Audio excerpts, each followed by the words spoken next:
Merci beaucoup d'être avec nous. Je donne tout de suite la parole à Coralie. Elle va vous poser la première question, la fameuse question politiquement coquine. Allez Coralie, allez-y. Alors Monsieur Fournier, est-ce que vous allez le signer ou pas ? Quoi ? Le contrat de sécurité intégré. Parce qu'apparemment, le coup de téléphone que vous avez eu en septembre avec le ministre de l'Intérieur n'a pas du tout été fructueux. Mais j'étais pas très content, effectivement. Il m'a pas donné ce que je souhaitais, puisqu'effectivement, quand je l'ai vu et quand j'ai préparé ce contrat, on avait projeté 50 policiers municipaux nationaux en plus. Mais c'est beaucoup. Est-ce que vous n'avez pas été trop gourmand ? Est-ce que j'en ai eu 14 ? Il faut demander beaucoup pour en avoir un petit peu moins. Donc j'en avais demandé, ils m'ont donné 14, j'en avais demandé 50, j'espérais 30, 35. Donc je n'ai pas été entendu. Donc aujourd'hui c'est un stand-by, je crois qu'effectivement je ne signerai pas ce contrat. Vous lui avez envoyé une lettre et vous attendez qu'il vous réponde, mais vous n'avez pas grand espoir. Hein. Ben non, parce qu'effectivement, il a beaucoup promis dans beaucoup de villes, et nous qui avons été des bons élèves, puisqu'effectivement on a 165 policiers municipaux, je lui ai dit que j'embaucherais 5000 policiers municipaux par an pour arriver à un seuil de 200, ce qui est énorme pour une ville comme la nôtre. Plus la vidéoprotection que vous avez plus développée. Plus les 400 et quelques caméras qu'on a et qu'on va faire en plus 200 caméras, donc on va arriver à 600 caméras. Donc je trouve qu'on est bon élève, on est sanctionné. Je n'ai pas tellement apprécié.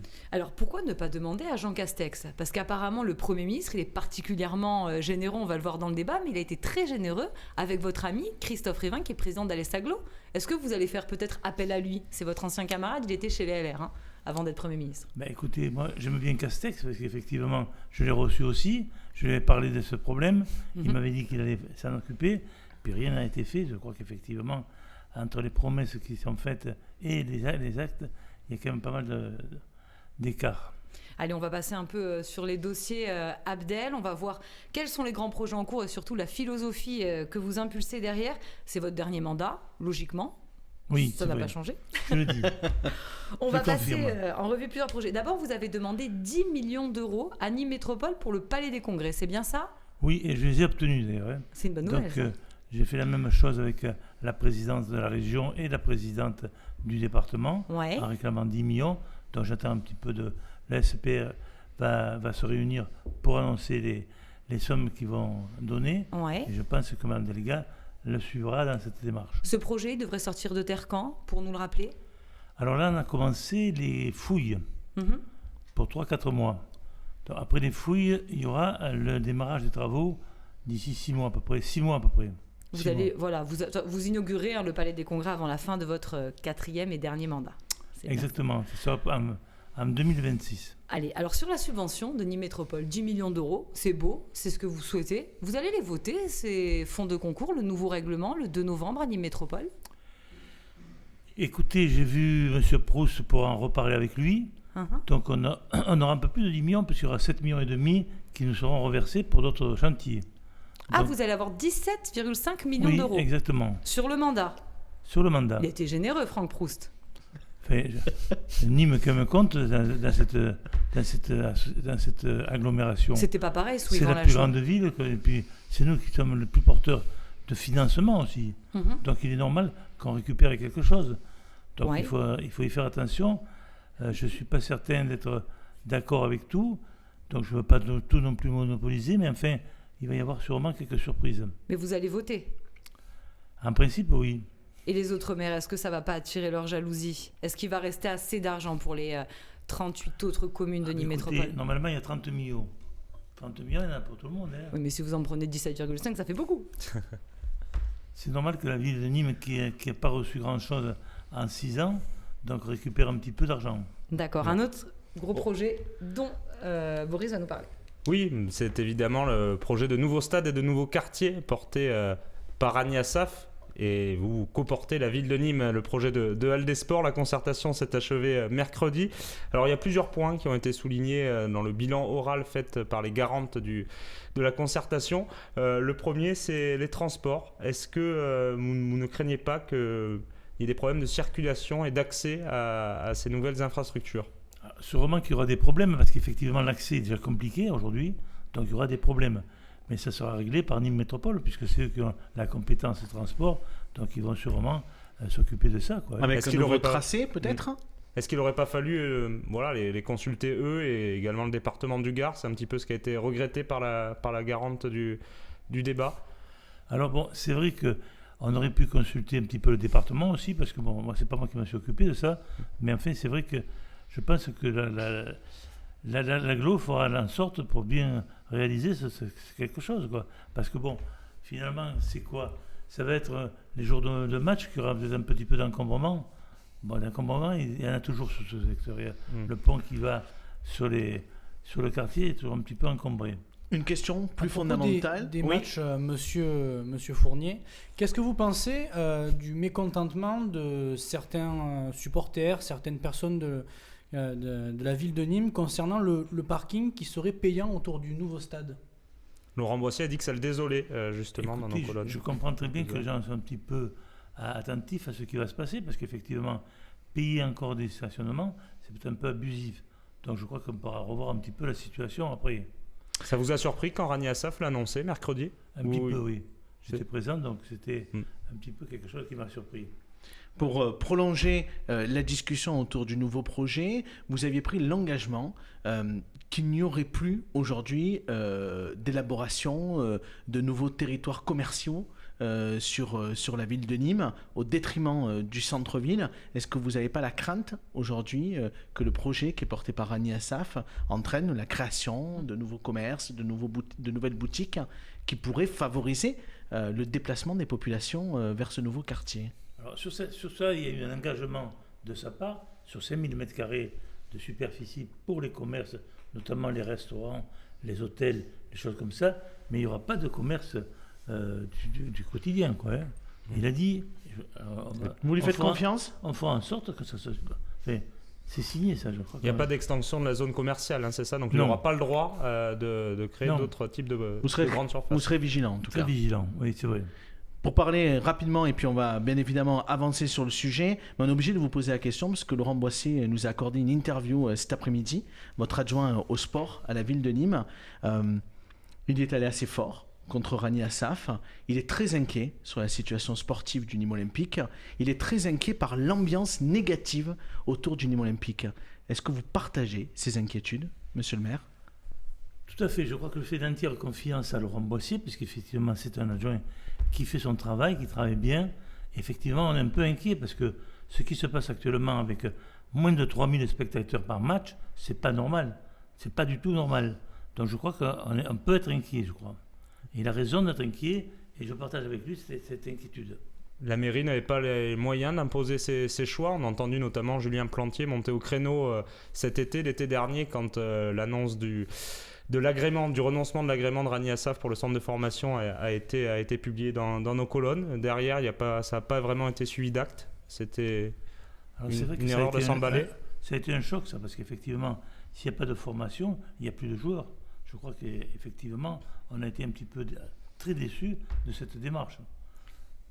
À partir de là, bon, c'est lui le patron, bon, il fait ce qu'il veut, mais enfin, j'ai l'impression que si ça continue comme ça, on est mal. Vous êtes impuissant, la mairie?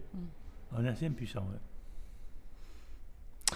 Un mot sur les élus communistes, ça ne va pas forcément vous faire plaisir parce qu'on a compris que mercredi, ça vous avait agacé. Notamment Vincent Bouget aurait aimé que la ville demande à Rani Assaf de prévoir des logements sociaux. Ils expliquent aussi que vous auriez pu vendre le stade plus cher. Qu'est-ce que vous répondez à ces critiques de votre opposition? Un petit peu n'importe quoi, puisqu'effectivement, des logements sociaux, on a la cote, puisqu'on a 25% de logements sociaux sur la ville de Nîmes, ce qui va au-delà de ce qui nous est demandé. Et puis payer plus cher, ils voulaient qu'on demande à 4 millions, c'est faux, puisqu'il y a eu une estimation des domaines à 4 millions, et moi j'ai obtenu 8 millions. Le double, donc, effectivement.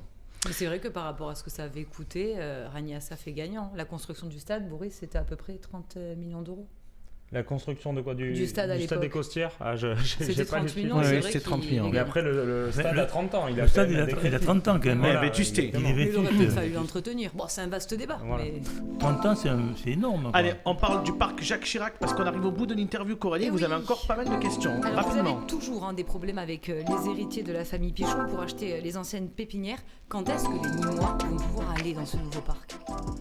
Alors ça avance doucement, c'est vrai, puisqu'effectivement on attend la position de la préfecture pour pouvoir l'acheter. Mhm. Mais a priori, c'est en bonne voie. Puis on achètera cet espace et on fera un parc de 14 hectares situé au sud de Nîmes. Et rapidement, vous allez demander un petit billet à Nîmes Métropole, du coup? C'est vrai qu'on va aussi demander un petit peu à Nîmes Métropole s'ils peuvent Mais faire combien? quelque chose.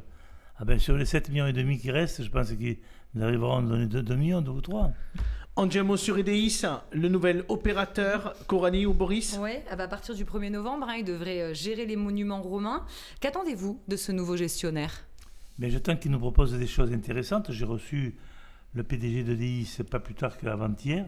Donc il nous a dit un petit peu ce qu'il envisageait de faire pour mener cette opération le mieux possible. Mhm. Je crois qu'ils ont les capacités pour travailler, puisqu'effectivement, je les ai rencontrés longuement et ils m'ont proposé pas mal de choses.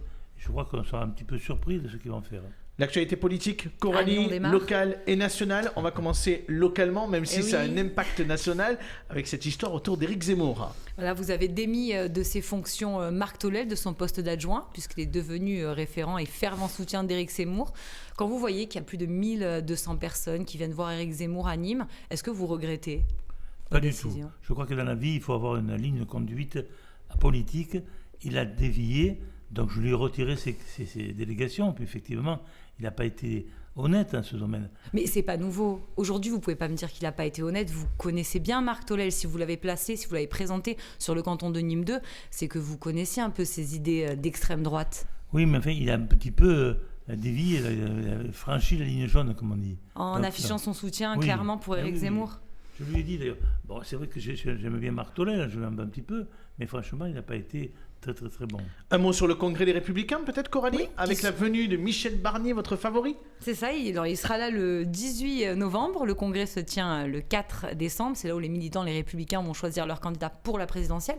Pourquoi vous avez choisi Michel Barnier, un homme un peu âgé? Est-ce qu'il correspond vraiment peut-être avec les aspirations de la société quand on voit aujourd'hui que Valérie Pécresse est assez populaire dans les sondages, Xavier Bertrand? Pourquoi ce choix? Écoutez, je pense que M. Barnier a toutes les qualités pour devenir président de la République parce que il est attaché à son parti politique, puisqu'effectivement les deux autres l'ont quitté. Ils Alors ont que repris lui- leur carte. Bon, enfin, ils sont un peu trop faciles, ça. Hein. Reprendre sa carte 15 jours avant, c'est. Vous irez voir Xavier Bertrand quand même, le 28 octobre au Costières? Je serais le voir, mais je ne suis pas là. Ah, La semaine prochaine, je suis en vacances. donc Ah, je très suis bien. pas là. Vous partez Donc, où en je ne serai vacances? pas là. Oh, Hein? mais Sacha, vous êtes bien indiscret. Oh. Oh, c'est pour savoir. Je vais en Corse, Ah, où ça? Beau Dans le pays. sud ou le nord? à Ajaccio, à côté d'Ajaccio. En dit un mot sur les législatives pour terminer cette interview. Coralie trépigne d'impatience de vous demander quelles sont vos priorités, vos choix pour les circonscriptions dans le cadre des législatives à Nîmes dans Alors les oui. prochains mois. Bon, la 6e circonscription, on l'a compris, c'est François Courdil. Oui. Ça se passe bien avec Julien Plantier, il n'y a pas trop de rivalité. Non, je pense que Courdil a les qualités pour être candidat d'abord, puisqu'effectivement, il a travaillé sur cette circonscription avec son ancien patron. Donc je pense qu'il a les qualités. Mhm. Et ça se passe très bien avec M. Plantier. Hein. Bon, Pourquoi vous rigolez? bon, Ah non, parce on que- sent un brin de rivalité quand même entre les deux. Il n'y a pas rivalité. Je crois que bon, Plantier Ils s'entendent très bien? est premier adjoint, Ouais. il est conseiller départemental. Donc maintenant, il faut qu'il y ait de la place pour tout le monde. C'est toujours Plantier, votre successeur à la mairie. Votre pas dauphin. désigné de successeur pour l'instant. Ah ouais, vous êtes marrant, vous reculez, vous avancez. La Ah, dernière non, fois, non. vous nous avez dit que c'était Julien. Ah non, j'ai jamais dit que c'était Julien.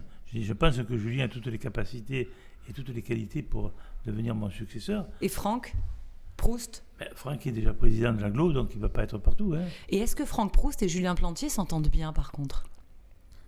Pas terrible. Vous avez droit à un joker dans cette interview.